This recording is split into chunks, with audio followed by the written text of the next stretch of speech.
আল্লাহর হাবিব শেষ কথা হযরত মুআজ ইবনে জবল রাদিয়াল্লাহু তাআলা আনহুর সঙ্গে কথা কইতেছেন। শেষ কথাটা, মুআজ তোমারে আমি বড় মহব্বত করি। কে কইতেছেন? পয়গম্বর। কারে কইতেছেন? এক সাহাবী।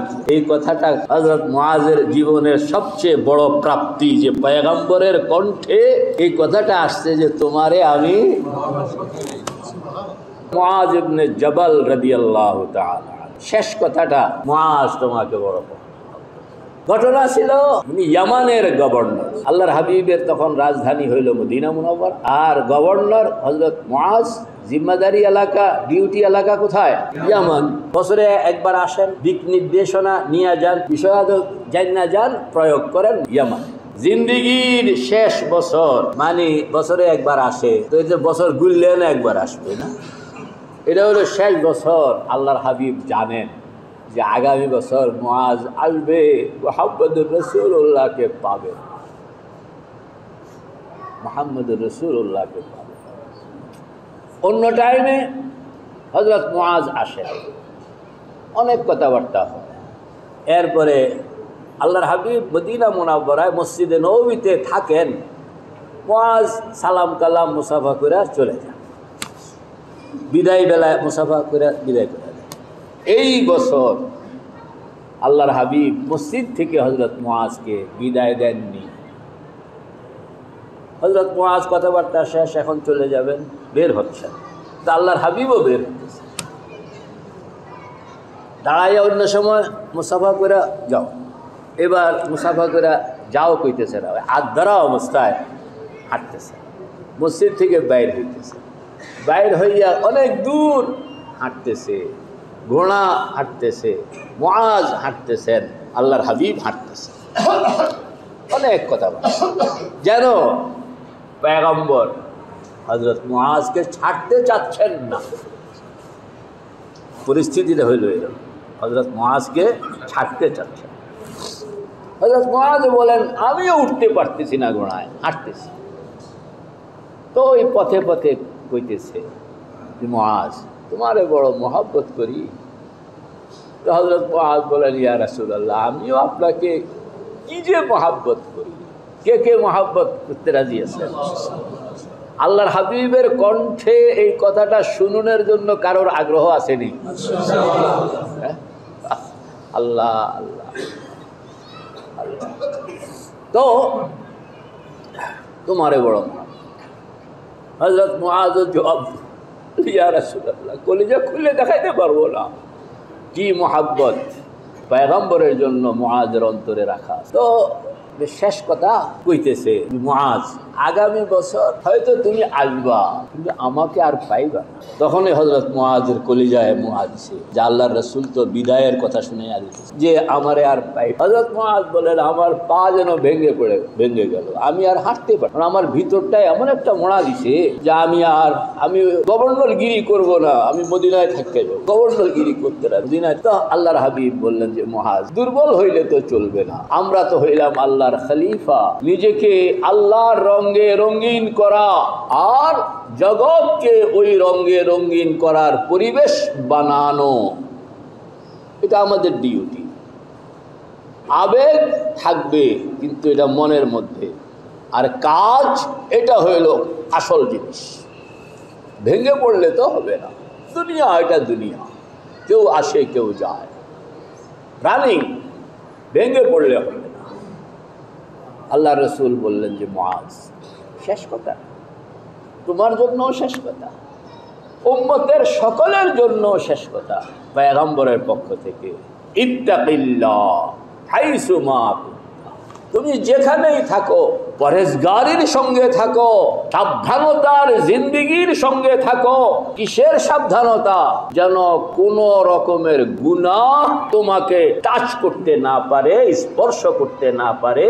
সেই কিসের সাবধানতা? জোরে বলেন, কিসের কিসের সাবধানতা? কোন গুনাহ?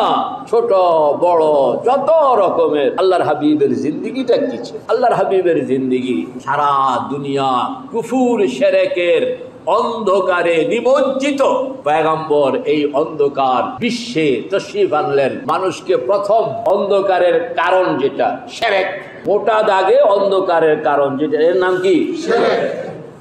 কোনো শিরক করা যাবে না, লা তুশরিকু বিল্লাহ, মোটাটা আগে ধরছেন। এরপরে কমাইতে কমাইতে কমাইতে কমাইতে এটার পুরা অন্ধকার গুলো সব দূর করে উম্মতকে একটা আলোর জিন্দেগি, আল্লাহু আকবার, আলোর জিন্দেগি, লাইলুহা কানাহারিহা, আলোর জিন্দেগি, আলোময়তা, নূর, নূরানি জিন্দেগি। এক নূরানি জিন্দেগির মধ্যে রাখিয়া এখন পয়গম্বর ডিউটি শেষ, চলে যায়। আর ওসিয়ত করে যেতে আছে যে ক্লিন করে দিয়ে গেলাম, তোমার ডিউটি হইল কোনো ময়লা যেন জামার মধ্যে লাগতে, খালি অ্যালার্ট, চৌকান্না। কি থাকতে হবে বলুন?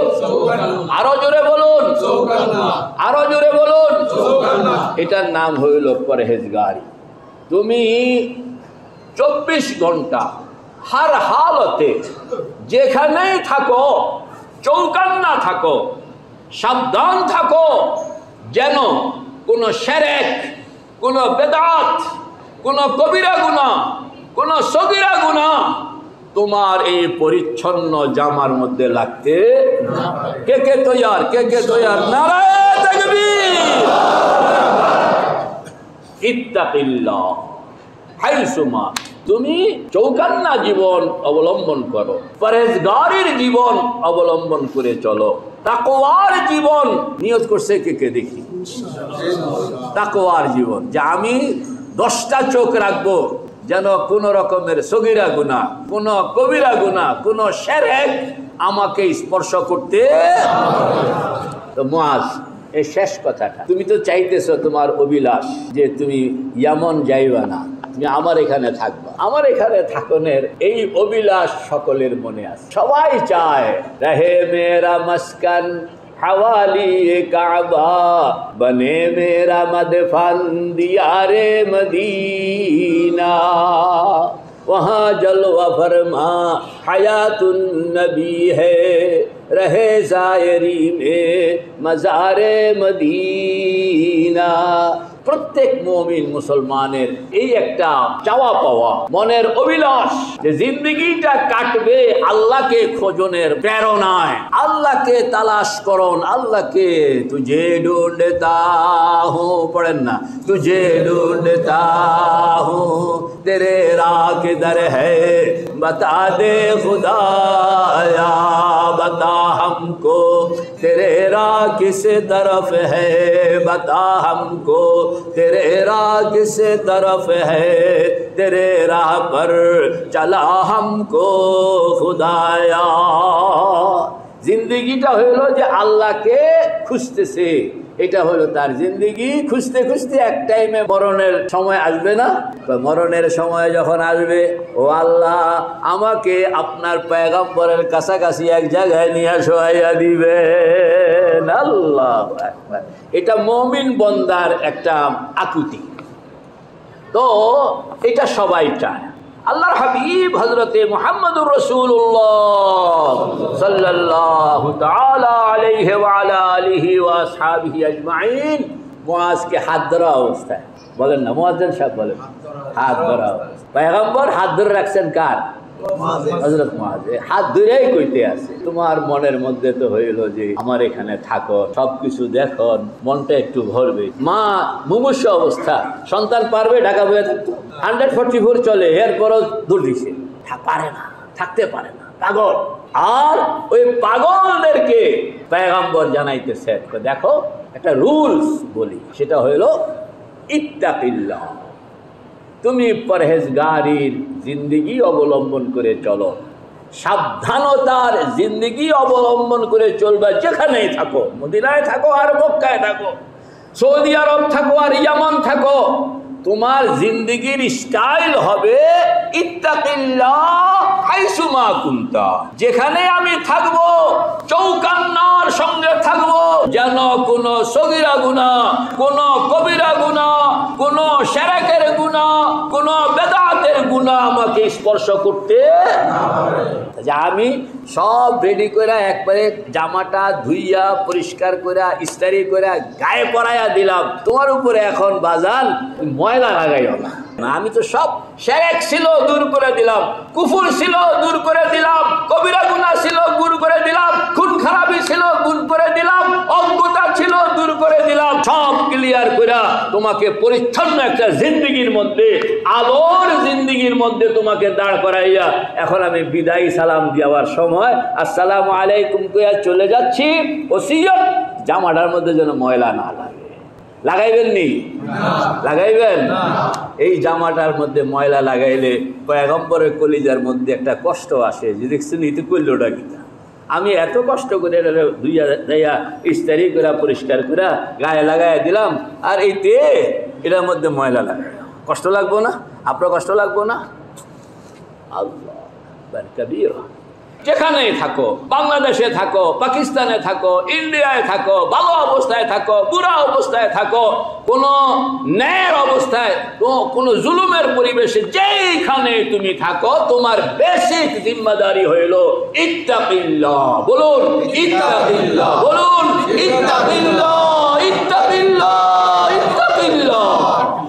আল্লাহকে ভয় করো, সাবধান জিন্দেগি অবলম্বন করে চলো, একটা সগীরা গুনার দাগও যেন লাগতে না পারে। হযরত মুআজ বলেন, যখন আল্লাহর হাবিব বললেন যে মুআজ আগামী বছর আর আমারে পাইবা না, কি কইছেন? আগামী বছর আর আমারে, তা আমার যেন সব হাত পা ভেঙে যাচ্ছিল, আমি আর সামনে হাঁটতে পারতেছি না। তখন আল্লাহর হাবিব আমাকে বললেন, মুআজ শুনো, আমার কাছে থাকতে চাও, রুলস হইল যেই বান্দা আল্লাহকে ভয় করে চলে, যেই বান্দা সাবধানতার জিন্দেগি অবলম্বন করে চলে, যেই বান্দা চৌকান্না জিন্দেগি অবলম্বন করে চলে, সে যেখানেই থাকুক না কেন, মৌতের পরে দেখবে তার কবর আর পয়গম্বরের কবর মাঝখানে কোনো ফাঁক নাই। দেখছেন, তার কবর আর পয়গম্বরের কবরের মধ্যে মাঝখানে কোনো কি নাই। আরে আমাকে না চায়নার ক্যান্টনে দাফন করা হইল, আর যখন এই সওয়াল জবাবের জন্য মান রব্বুকা ওমা দীনুকা ওমান হাদার রাজুল প্রশ্ন জবাবের জন্য যখন তাকে পুনর্জীবিত করা হইল, তখন সে দেখে তার কবর আর পয়গম্বর সাল্লাল্লাহু আলাইহি সাল্লামের রওজায়ে মুবারক মাঝখানে কোনো কি নাই। কার কার দরকার আছে দেখি, কার কার কার কার আত্মা উড়ে রাখেন, উড়াই আল্লাহকে বলেন তো যে আল্লাহ এরকম একটা যদি কাহিনী ঘটলো আমার, কি যে ভালো লাগবো না, ভালো লাগবো নি? কখন হবে এটা? যদি আমি চৌকান্না জিন্দেগি, বলুন যদি আমি কিসের ব্যাপারে চৌকান্না জিন্দেগি, কোন গুনাহ যেন আমাকে টাচ করতে না পারে। হাঁটতে গিয়া, চলতে গিয়া, কথা বলতে গিয়া, ব্যক্তিগতভাবে, পারিবারিকভাবে, সামাজিকভাবে, রাষ্ট্রীয়ভাবে কোনো গুনাহ, কোনো আপনার সব সময় নিজেকে একটা প্রশ্ন আমি করব যে আমি যে এই কাজটা করছি এটা কি নেক আমল না বদ আমল? যদি এটা নেক আমল হয় ওয়েলকাম, যদি এটা বদ আমল হয় তো সঙ্গে সঙ্গে আমি ইউ টার্ন, আমি এখানে নাই। এই যে জিন্দেগির স্টাইল, আপনার জিন্দেগিটা চৌকান্না জিন্দেগি না হইল, পরহেজগারির জিন্দেগি না হইল, গুনাহমুক্ত জিন্দেগি না হইল, তাইলে আপনি যদি হাজার যুদ্ধ করেও পয়গম্বর সাল্লাল্লাহু আলাইহি সাল্লামের রওজায়ে পাকের সঙ্গে গিয়া কবরটা বানাইতে পারে না। এরকম আসে না শক্তিমান, কারোর কোনো কথা শুনে না। এইবার সৌদি আরবের সরকারও এর সামনে কথা কইতে কোনো ক্ষমতা রাখে না। যদি কোনো কালে এরকম কোনো ফেরাউন নমরুদ চলে আসে তো আর বললো যে এই সৌদি রাজা, আমি মরণের পরে আমার কবর মদিনাতে তোমাদের পয়গম্বরের পাশে, জায়েজ না জায়েজ, হালাল হারাম, আলেম ওলামা কি কইলো না কইলো, দিস ইজ মাই অর্ডার, বল না, দিস ইজ মাই অর্ডার। আমি মরবো, আমার লাশ মদিনায় তোমার পয়গম্বরের একবারে লাগোয়া, যেন কোনো ফাঁক না থাকে, এরকম ভাবে মাটি দেওয়ানোর ব্যবস্থা করবা, নতুবা কিলাই আড্ডিমান দিবেন গেল। ঠিক আছে, তো হইতে তো পারে, এরকম কোনো জালেম শাহির কোনো হুকুম তো হইতে পারে। ধরুন যদি এরকম হইল, তাইলে কি হবে? তাইলে হবে কবরে তাকে শোয়ানো হবে ঠিক, কিন্তু সওয়াল জবাবের জন্য যখন তাকে জাগ্রত করা হইল তখন সে দেখতে আসে পয়গম্বর আর তার কবর মাঝখানে কোটি কোটি মাইলের দূরত্ব। কারণ সব জায়গায় ক্ষমতা চলে না, বলেন না, সব জায়গায় ক্ষমতা মানুষের চলে না, একজনের চলে, তিনি কে? ইনিল হুকমু ইল্লা লিল্লাহ। পড়েন না, কুলিল্লাহুম্মা মালিকাল মুলক তুতিল মুলকা মান তাশা ওয়া তানজিউল মুলকা মিম্মান তাশা ওয়া তুইজ্জু মান তাশা ওয়া তুযিল্লু মান তাশা বিয়াদিকাল খায়র ইন্নাকা আলা কুল্লি শাইইন। মেরে ভাই ও দোস্ত বুজুর্গ, হযরত মুআজের কথা বলছিলাম। হাত ধরা অবস্থায় আছে, এটা হইল পয়গম্বর উম্মতকে যে কি মহব্বত।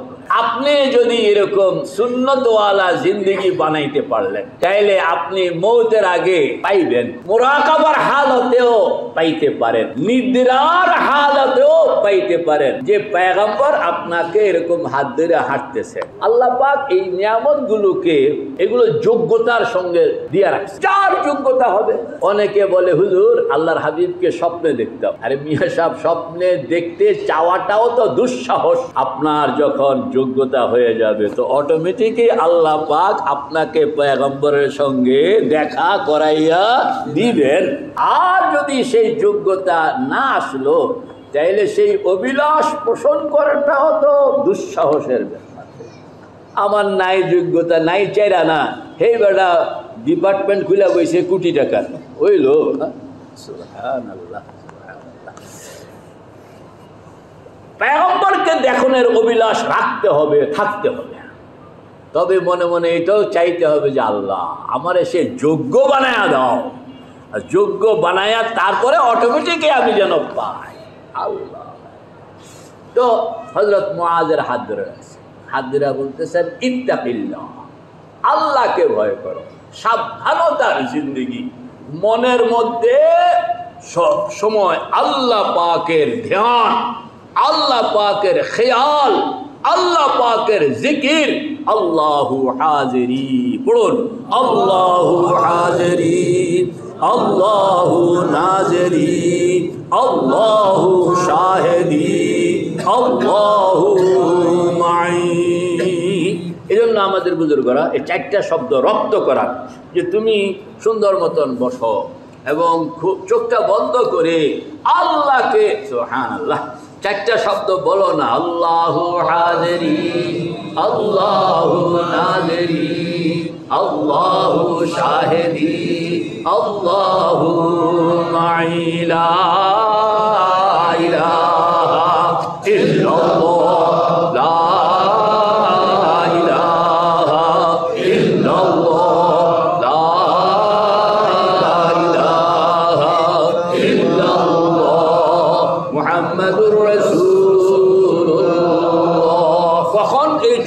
কখন আসবে? সব সময় পরহেজগারের সঙ্গে থাকা, এটা কি সোজা কথা? পারি না তো, আমরা তো গুনাহগার বান্দা। আপনি পারবেন। এক নম্বর হইল, আমি গুনাহকরণের সুযোগ আমি নিজ থেকে ইচ্ছা করে আমাকে দিব না। আমি আমাকে গুনাহকরণের সুযোগ ইচ্ছা করে দিব না।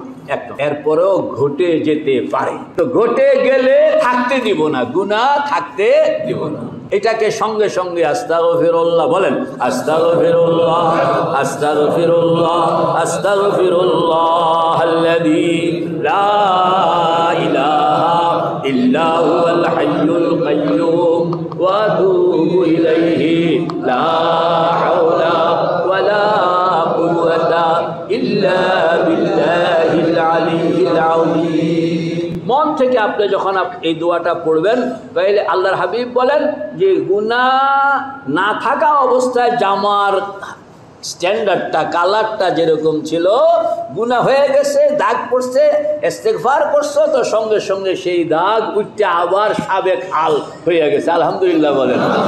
তাইলে আমাকে জামা পরিষ্কার রাখনের ব্যবস্থা দেওয়া আছে কিনা ইঞ্জিনিয়ার সাহেব? কয়টা কাম করতে হবে? দুইটা। ময়লা লাগতে দেওয়া হবে না, আর লেগে গেলে থাকতে দেওয়া হবে না। বলেন, ময়লা লাগতে দেওয়া যাবে না, আর লেগে গেলে সঙ্গে সঙ্গে সঙ্গে সঙ্গে দেরি করবেন না। রাস্তা সহজ হলো না জটিল থাকলো? আসল কারবারটা হইল মন, যাকে শিখাইতে হবে, যাকে রেডি করতে হবে, যাকে প্রস্তুত করতে হবে, সেটাকে মনকে আপনি এই দুইটা সিদ্ধান্তে নিয়ে আসেন যে আমি জানা মতন আমি আমাকে কোন গুনার কাজে যুক্ত হওয়ার পারমিশন দিলাম না। মনকে তাকাইয়া বলেন যে আজ থেকে এটা নিষেধাজ্ঞা 144 দিয়ে দিলাম, বলেন কাকে? মনকে। এরপরেও মন বেটায় আপনার অলক্ষ্যে কাম কিন্তু গোটায় লইব, আপনার অসাবধানে কাম কি এটা তো সেকেন্ড অর্ডারটা দেন, যখনই আমার নজরে আসবে তখনই দুইয়া মুচ্ছা পরিষ্কার করে, তখনই দুইয়া মুচ্ছা, তাইলে আপনি সাবেক খালি আছেন। আর আল্লাহু আকবার, আল্লাহ পাক বলেন ওই যে আপনি তো একটা প্রশ্ন করতেই পারেন যে আল্লাহর সঙ্গে আমি এই কথাটা কইয়া লই যে আল্লাহ এই মনটারে তুমি ভাও করে দিলে তো আমার আর বারবার এই অ্যাক্সিডেন্টটা হয় না, তো এইটারে না ভাও করে। আল্লাহ পাক বলেন যে আরে এটার মধ্যেও হ্যাকমত আছে, কারণ এটার মধ্যেও কি আছে, এই যে আমরা মাদ্রাসার কোরবানির চামড়ার পোস্টার লাগাই গল্লি গল্লি, তো যাওনের বাচ্চাদেরকে আমরা কইয়া দিই যে তোমরা পোস্টারটা এমনি সাটাইয়া দিও না, তাইলে আবার ওই যে আপনার যারা ফোলাবাইন আছে না যে বস্তির কাগজ তালাশ করে যে টোকাইরে টান দিয়া ফ্রেশ কাগজটা লইয়া এটা আবার ফ্রেশভাবে বিক্রি করার একটা বালা রাস্তা হয়ে মার্কেটিং। তোমরা কিটা করবা, এটার মধ্যে আঠা লাগাইয়া এটারে ছিঁড়া ফেলবা, ছিঁড়া আবার সুন্দর করে লাগাই, তাহলে লাগবেও ঠিক মতন, কন্যা লাগবেও কি ঠিক মতন লাগবে, কোনো ফাঁক ফুক থাকবে না। আবার এক টান দিয়া সবটাকে উঠাইতেও কথা কয় না কা, দেখছেন? তো এই ছিড়নের মধ্যে লাভ হলো না ক্ষতি হইল? ছিড়নের মধ্যে লাভ হলো না ক্ষতি হইল? তো বুঝে না, না লাভ হইল যে আপনার পোস্টারটাকে সে এক টান দিয়ে উঠাইতে পারবে না, নাম্বার ওয়ান, এবং সে উঠাইয়া ওইটার ভালো পাইব না, কারণ এটা ছিঁড়া।